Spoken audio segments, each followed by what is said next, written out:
Hello all, welcome back. Comedian పృథ్వీకి ఇంకా బుద్ధి వచ్చినట్టుగా అనిపించట్లేదు. ఎవరో చెప్తే ఏదో వీడియో పెట్టాడు కానీ ఈయనకు అది తప్పు చేశాను, నేను క్షమాపణలు కోరాలి అని మాత్రం ఈయనకు మనస్ఫూర్తిగా ఏమి అనిపించినట్టు లేదు. ఆ వీడియో చూసిన ఎవరికైనా కూడా అర్థమవుతుంది ఇది ఈయన స్వతహాగా ఈయన నుంచి వచ్చిన ఆలోచన కాదు. ఆయనే చెప్పాడు వీడియోలో, ఎవరో వీరశంకర్ అన్న ఎవరో చెప్పారు వీడియో పెట్టమని, అందుకే పెడుతున్నాను అని చెప్పాడు. కానీ ఈయన స్ట్రైట్గా ఈయన చేసిన ఆ దిక్కుమాలిన పనికి ఈయన స్ట్రైట్గా సారీ చెప్పకుండా ఏదో ఉపవద్దు మంద చెప్పి కళామతల్లిని బతికించాలా, సినిమాని బతికించాలా, సినిమా ఈజ్ ఫర్ ఎవ్రీబడి అలా ఇలా అని చెప్ప అరే నేను ఒక రాంగ్ ప్లేస్లో అనవసరమైన లూజ్ స్టాక్ మాట్లాడి ఇరిటేషన్ తెప్పించాను అని ఈయనకు మాత్రం ఇంకా రియలైజ్ అవ్వట్లేదు. ఈయన ఏమన్నంటే మేము గోదావరిలో మాకు వెన్నతో పెట్టిన విద్య వెటకారం చేయడం అంటే, నువ్వు వెటకారం చేసే చోట వెటకారం చేయాలా? ఎక్కడో ప్లేస్లో వెళ్ళి ఏదో మాట్లాడి ఎవడికో కాలేటట్టు చేస్తే ఇట్లే ఉంటుంది. మళ్ళీ ఈయన వీడియో పెట్టకముందు నిన్న మొన్న అంతా పెద్ద హుంకరింపులు, మీరు 11 అంటేనే అంత పోసుకొని భయపడిపోతున్నారు అని చెప్పి ఎద్దేవా చేయడం. అంత చేసినోడు వెళ్ళి మళ్ళీ హాస్పిటల్లో పడుకున్నాడు, లో బీపీనో హై బీపీనో అని. అంటే ఇప్పుడు ఎవడు భయపడినట్టు, ఎవడు భయపడి బీపీ తెచ్చుకున్నట్టు? ఈయన ఏదో 11 అంటేనే ఇంకా వైసీపీ వాళ్ళంతా భయపడిపోతున్నారంట. మరి అంత భయపడిపోతున్న వాళ్ళు వాళ్ళే ఏం కాకుండా ఈయన మీద ఎదురుదాడి చేస్తుంటే ఇంత ధైర్యంగా ఉండే ఈయన కుయ్యో మొర్రో అని చెప్పి హాస్పిటల్లో పడిపోయి ఎందుకు అలా దీనమైన మొహం పెట్టుకొని యాక్షన్ చేస్తున్నాడు? ఎవడు భయపడుతున్నాడు ఇక్కడ? మళ్ళీ వెళ్ళిపోయి పోలీసులకి ఆంధ్రాలో హోమ్ మినిస్టర్కి కంప్లైంట్ చేయడము, మళ్ళీ ఈయనకి ఏదో పెద్ద పరువు ఉంది అని చెప్పి పరువు నష్టం దావా వేస్తాడంట 1.5 కోటి వేసి ఏం చెప్తాడు వెళ్ళి? అనవసరంగా ఎవడి మానాన్న వాళ్ళు ఉండేవాళ్ళు నేనే కెలికాను, కెలకడం వల్ల వాళ్ళంతా నా మీద ఎదురుదాడి చేశారు, అందుకని నేను కేసు పెట్టానని చెప్తాడా? ఎవడి పని వాడు చేసుకుంటే ఈ తలకాయ నొప్పులు ఉండవు కదా. నువ్వేదో సినిమా వాడివి, నిన్నెవడో నిర్మాత ఎంప్లాయ్ చేస్తే నువ్వు వెళ్ళి ఆ డబ్బులు తీసుకొని యాక్షన్ చేస్తావు, అంతటితో అయిపోతుంది. వాళ్ళెవరు పిలిచి అన్నం పెడితే వాళ్ళ ఫంక్షన్కి వెళ్ళి వాళ్ళకి సున్నం పెట్టేవున్నావు, వీళ్ళ దిక్కుమాలిన వాగుడంతా వాగేసి. అసలుకి నీవు సినిమా వాడి, నేను కళాకారుణ్ణి అనుకునేటోడివి అందరితో లిమిట్ చేసుకోకుండా వెళ్ళి అనవసరమైన చోట అసందర్భ ప్రేలాపనలు ఎందుకు పేలావు? ఇది ఫస్ట్ టైం కాదు. ఆ గేమ్ చేంజర్ సినిమాకు కూడా ఇలాగే వాగాడు, బట్ లక్కీలీ ఎస్కేప్ అయ్యాడు. అప్పుడు పెద్దగా నోటీస్లోకి రాకపోవడం వల్ల ఎస్కేప్ అయిపోయినాడు. ఆ సినిమా దెబ్బ దెబ్బ తినిపోయింది. అంటే అప్పుడు కూడా బెదిరించడం, ఈ సినిమా ఎలక్షన్ కంటే ముందు వచ్చి ఉండే ఇంకా ఏదో తుఫానో సునామీనో సుడిగాలినో ఏదో అన్నాడు, అదేం కాకుండా తుస్ అయిపోయింది. అప్పుడే ఎస్కేప్ అయ్యాను, అప్పుడైనా నా టంగ్ను కంట్రోల్లో పెట్టుకోవాలి అని ఆలోచన చేయకుండా ఈసారి వచ్చి ఇంకా దిక్కుమాలిన ప్రేలాపనలు వేలినాడు, ఎవరినో ఇంప్రెస్ చేద్దామని. అంత ఎదురుదాడి చేసేటప్పటికి మళ్ళీ ఇప్పుడు ఆ ఎదవేడుపులు ఏడుస్తున్నాడు, మీరు భయపడ్డారు అని చెప్పి ఎదవేడుపులు ఏడ్చి ఈయనే ముసుగు తన్నేసి హాస్పిటల్లో పడుకొని బయటలు ఇస్తూ ఉన్నాడు. ఎవడికి ఎవడు భయపడుతున్నాడు ఇక్కడ? నీ మానన నువ్వు పడి ఉండే ఎవడు నీ జోలికి రాడు కదా. ఇప్పుడు అనవసరంగా ఉన్న వాళ్ళని లేపావు, గెలికావు. ఇప్పుడు అసలు ఆ నిర్మాత తలబట్టుకొని ఉంటాడు, అసలు ఈ చెత్త ఎదవను ఎందుకు నేను సినిమాలో పెట్టుకున్నాను, దీన్ని పెట్టుకోవడం వల్ల నాకు ఈ తలనొప్పి, ఏదో ప్రమోషన్ చేసుకుంటా ఏదో ఉండేటోడిని అందరినీ లాగి ఇందులో పెంట చేస్తున్నాడని చెప్పి. ఇప్పుడు ఏమైందో ఏమో కానీ అన్ని వైపుల నుంచి తీవ్రంగా బాగా ఒత్తిడి వచ్చినట్టుంది. అంటే ఇంకా నువ్వు చేసింది ఎదవ పని, దిక్కుమాలినాడని నువ్వు సారీ చెప్పాలి, లేకపోతే ఇంకా కష్టం ఇక్కడ. అంటే మనం రాజకీయాలు ఫాలో అయ్యేటోళ్ళే కాదు, ఈవెన్ సినిమా వాళ్ళు కూడా చాలామంది ఇది పృథ్వీది తప్పు అంటున్నారు, అనవసరమైన ప్లేస్లో రాజకీయాలు మాట్లాడి పెంట చేసామని. నీకంత రాజకీయ దురద గులా ఉంటే ఇండిపెండెంట్గా నువ్వు ఒక ప్రెస్ మీట్ పెట్టుకొని ఎవరి గురించైనా మాట్లాడుకో, తప్పులేదు.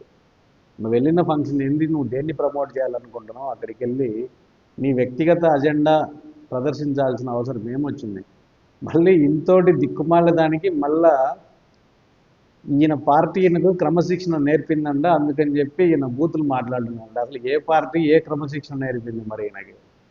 వింటూనే నవ్వు అలా తన్నుకొని వస్తుంది. ఈయన పార్టీ క్రమశిక్షణ నేర్పిందంట, మరి ఈయన ఏ పార్టీలో ఉన్నాడో, ఎవరిని చూసి ఏం క్రమశిక్షణ నేర్చుకున్నాడో మనకైతే తెలియదు. ఆ పార్టీ నేర్పిన క్రమశిక్షణ వల్ల ఈయన ఇలా ఉన్నాడు, లేకపోతే మరి ఏం చేసేటోడో. మళ్ళీ అసలు ఆ వీడియో బయటలో సరిగా సారీనే చెప్పలేదు, ఏదో అట్లా జరిగిపోయింది, మాకు వెటకారం ఉంది అని చెప్పి జస్ట్ జనరిక్గా స్టేట్మెంట్ ఇచ్చాడు. ఎవరి మనోభావాలన్నా దెబ్బతిని ఉంటే సారీ అన్నాడు తప్ప, ఈయన ఎవరి మనోభావాలు దెబ్బతీశాడో క్లియర్గా తెలుసు. మరి స్ట్రైట్గా వాళ్ళకే చెప్పొచ్చు. ఈయన చెప్పకుండా ఈగోయిస్టిక్గా వెళ్ళి ఏదో అట్లా వెళ్ళాడు. ఆ, ఏదో సారీ చెప్పాడంటే చెప్పాడు అన్నట్టు చెప్పారు. అంతేగాని ఈయన నిజంగా పశ్చాత్తాపడినట్టయితే అందులో లేదు. ఊరికేదో చెప్పమన్నారు, నేను చెప్పాను, ఇంతటితో అయిపోయిందని చెప్పి అంతటితో ఊరుకోకుండా అందులో కూడా మళ్ళీ ఈ దేవ్యమోహం వేసుకొని మళ్ళీ వైసీపీల పైన ఎదురుదాడి చేయడం. మీరు మా అమ్మని తిట్టారు, ఎప్పుడో 20 ఏళ్ళలో 25 ఏళ్ళ కింద చనిపోయిన మా అమ్మగారిని తిట్టారు, అసలు మీకు సంస్కారం లేదు. ఇప్పుడు నేను సారీ చెప్పాను కదా, మరి మీరు చేసిన దానికి మీ చెప్పు తీసుకుని మీరే కొట్టుకోండి, అది ఇదని చెప్పి మళ్ళీ విధవ ప్రేలాపనలు పేరాడు. ఓకే, ఎవరైనా కూడా కుటుంబ సభ్యులను తిట్టడము, వాళ్ళ అమ్మగారిని తిట్టడం తప్పే. కానీ ఈ తప్పుకు మూల కారణం ఎవడంటే ఈ దౌర్భాగ్యుడు. తల్లిని తిట్టించినోడు ఈ దౌర్భాగ్యుడే. వీడు నోరు మూసుకొని వీడి పని వీడు చూసుకొని ఉంటే ఎవరు కూడా వాళ్ళ కుటుంబ సభ్యుల జోలికి కానీ వాళ్ళ ఎవరి గురించి కూడా ఎవరు మాట్లాడరు. వీడు టంగు లూజ్ అయిపోయి మాట్లాడి అనవసరంగా వాళ్ళ అమ్మగారిని తిట్టించాడు. కాబట్టి వీడేం చేయాలంటే ఫస్ట్ వాడి చెప్తే వాడు కొట్టుకోవాలా, మళ్ళీ ఊర్లో వాళ్ళందరూ చెప్పులు తీసుకుని వాడు కొట్టుకోవాలా. ఎందుకంటే మొత్తం రూట్ కాజ్ ఎవడు? వాళ్ళ అమ్మగారిని తిట్టడంలో ఈ దరిద్రుడు. వీడు నోరు మూసుకొని ఉంటే ఇంకెవడు వచ్చి తిట్టేటోడు కాదు.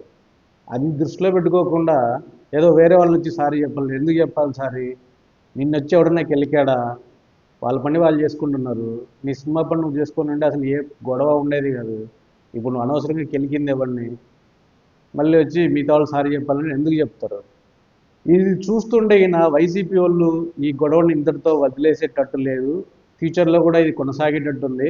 కాబట్టి నిర్మాతలు అయితే క్లియర్గా ఆలోచించుకోవాలి. ఇంకోసారి పృథ్వీ అనేటువంటి సినిమాలో పెట్టుకోవడం కానీ, ఒకవేళ పెట్టుకున్నా కూడా ఇతన్ని కంట్రోల్లో ఉంచకపోతే దెబ్బతినేది నిర్మాతలే. వీడిదేమైంది, వీడి డబ్బులు ఇటు తీసుకుంటాడు, మాట్లాడి వెళ్ళిపోతాడు.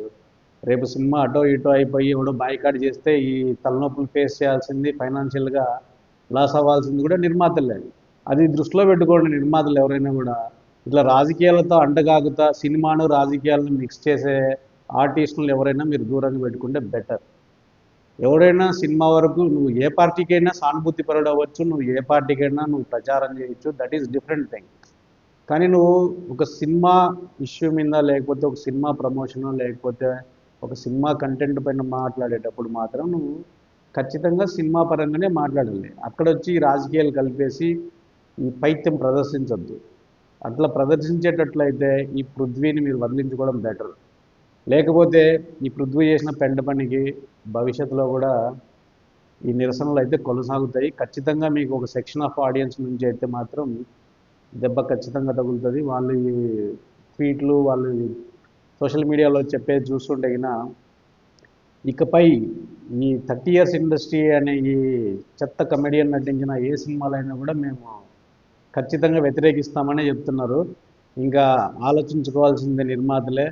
పోనీ వాళ్ళు వ్యతిరేకించినా we are okay to face that financial loss and we still want to employ this guy అంటే మాత్రం అది మీ ఇష్టం. It's your own money and it's your own risk. Okay, bye.